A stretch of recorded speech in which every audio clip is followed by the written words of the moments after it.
नमस्कार दोस्तों। आज मैं भूल का प्रायश्चित बहुत ही सुंदर कहानी लेकर के आई हूँ। कहानी को अंत तक जरूर सुनिएगा।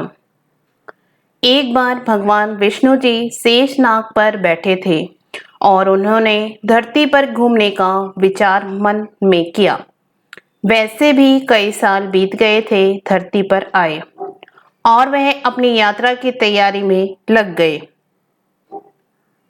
स्वामी को तैयार होता देखकर लक्ष्मी माँ ने पूछा, आज सुबह सुबह कहाँ जाने की तैयारी हो रही है? विष्णु जी ने कहा, हे लक्ष्मी, मैं धरती लोक पर घूमने जा रहा हूँ। तो कुछ सोच कर लक्ष्मी माँ ने कहा, हे देव, क्या मैं भी आपके साथ चल सकती हूँ? भगवान विष्णु ने 2 पल सोचा, फिर कहा, एक शर्त पर। तुम मेरे साथ चल सकती हो। तुम धरती पर पहुंचकर उत्तर दिशा की ओर बिल्कुल मत देखना।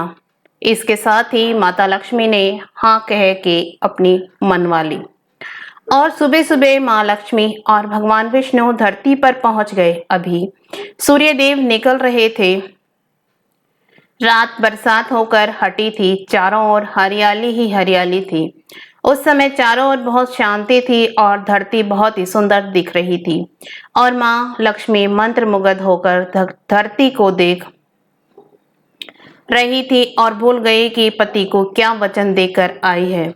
और चारों ओर देखती हुई कब उत्तर दिशा की ओर देखने लगी, पता ही नहीं चला।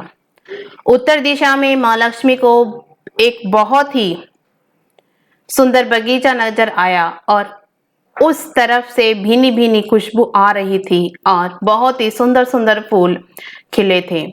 यह एक फूलों का खेत था और माँ लक्ष्मी बिना सोचे समझे उस खेत में गई और एक सुंदर सा फूल तोड़ लाई।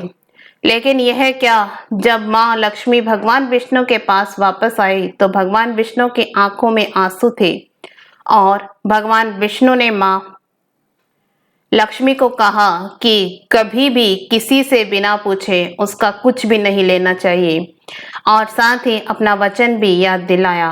माँ लक्ष्मी को अपनी भूल का पता चला तो उन्होंने भगवान विष्णु से इस भूल की माफी मांगी। तो भगवान विष्णु ने कहा कि जो तुमने जो भूल की है उसकी सजा तो तुम्हें जरूर मिलेगी। जिस माली के खेत से तुम नए बिना पूछे फूल तोड़ा है, यह एक प्रकार की चोरी है। इसलिए अब तुम 3 साल तक माली के घर नौकर बनकर रहो। उसके बाद मैं तुम्हें बैकुंठ में वापस बुलाऊंगा।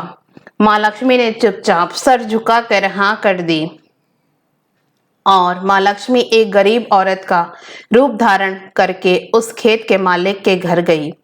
घर क्या, एक झोपड़ा था और मालिक का नाम माधव था। माधव की बीवी, 2 बेटे और 3 बेटियां थीं। सभी उस छोटे से खेत में काम करके किसी तरह से गुजारा करते थे।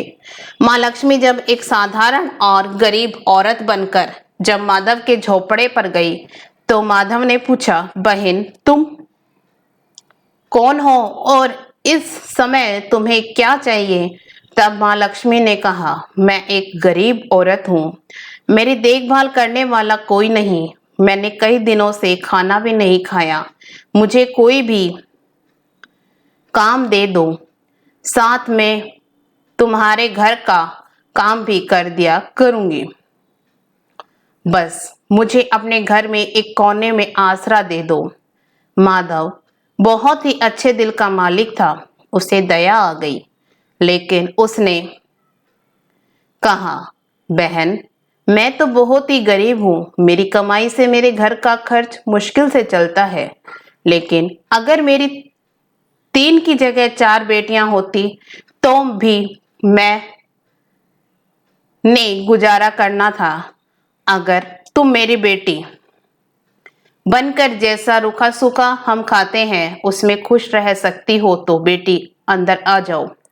माधव ने माँ लक्ष्मी को अपने झोपड़े में शरण दे दी और माँ लक्ष्मी 3 साल उस माधव के घर पर नौकरानी बनकर रही। जिस दिन माँ लक्ष्मी माधव के घर आई थी, उससे दूसरे दिन माधव को इतनी आमदनी हुई, फूलों से, कि शाम को एक गाय खरीद ली। फिर धीरे धीरे माधव ने काफी जमीन खरीद ली और सब ने अच्छे अच्छे कपड़े भी बनवा लिए और फिर एक बड़ा पक्का घर भी बनवा लिया। बेटियों और बीवी ने गहने भी बनवा लिए और अब मकान भी बहुत बड़ा बना लिया।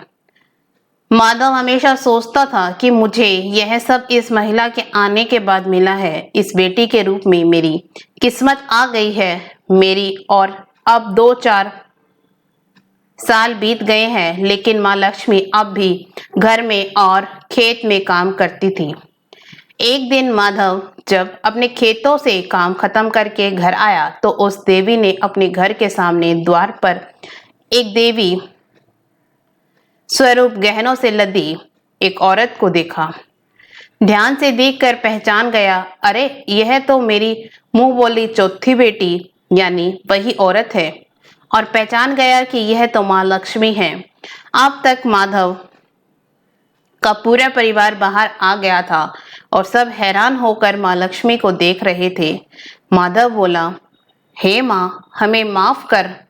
हमने तेरे से अनजाने में ही घर और खेत में काम करवाया है। माँ, यह कैसा अपराध हो गया है। माँ, हम सबको माफ कर दे। अब माँ लक्ष्मी मुस्कुराई और बोली, माधव, तुम बहुत ही अच्छे और दयालु व्यक्ति हो।